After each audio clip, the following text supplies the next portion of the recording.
ran into because the two companies that were trying to exploit for oil, ExxonMobil and Chevron, could not find oil. They pulled out, and that meant that this company could not continue.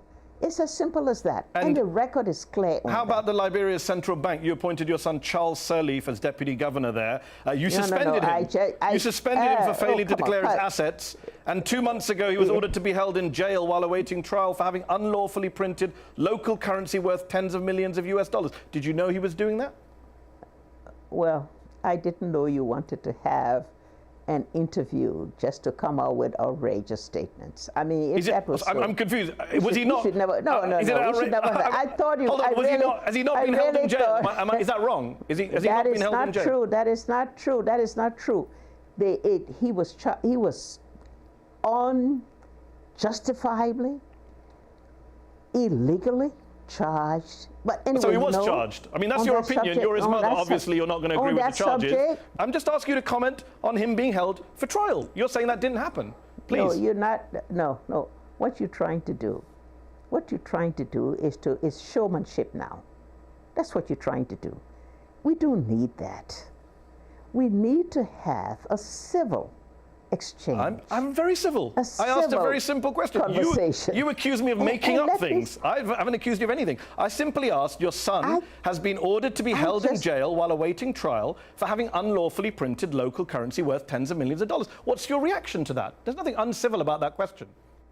Look, our system requires that when we have a case under the jurisdiction of the court, we're not supposed to talk about it until that matter is settled by the courts. So you're trying to make me do things that are not right and not legal. Please don't do that. Okay, how about what happened on your watch? You suspended him for failing to declare his assets. Am I lying about that as well?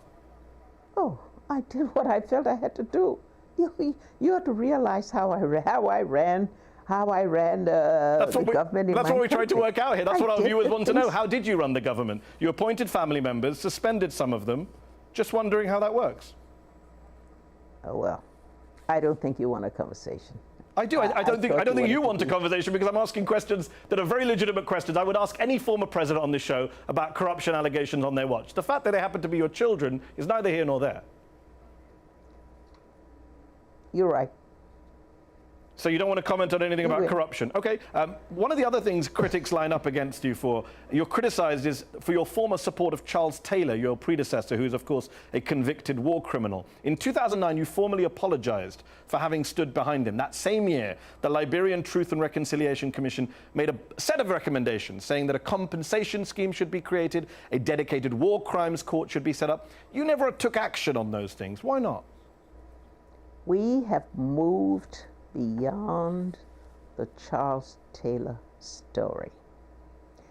We have moved beyond all of those bad things that characterize our country. Liberia needs peace. Liberia needs civility. Liberia needs to claim a future that's devoid of all of those things that have kept us down, that have divided us, that has created problems for us. Well, isn't that what truth and reconciliation is for, to get past division? Truth and reconciliation has been gone to the courts. It's left the courts. It has transformed into a palaver hut. That process has started, the process of contrition and forgiveness. All of that has started, and so I don't care. But you ignored the actual Commission on Truth and Reconciliation, which also accused you of financing and forming, quote, the warring factions in Liberia's civil wars. The report said that people, including yourself, should be banned from occupying public office for 30 years. Really? But then maybe you're not up to date on what's happening in our country. Maybe you forget that after that came out, I won 2 elections. Because you ignored the recommendation that said you shouldn't be allowed to run for office. No. That went to court. You see, you don't have enough information for the things you say. Okay. That's really unfortunate. Okay. This matter went to the courts. I didn't put it there. It went up to our Supreme Court, and a decision was taken. You cannot, this body did not have the legal powers to be able to judge people without giving them right of self-defense. It wasn't my case, it was somebody else's case. If you just take a little bit of time to understand the truth and the facts, then you won't have to say some of the things you say.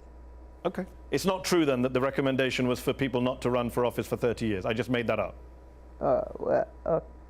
Well, again, you totally missed the point. Okay. We'll have to agree and disagree what the report says. People can look it up. One last question. You're one of the few African leaders to have led a peaceful democratic transition. When you look at the state of democracy in some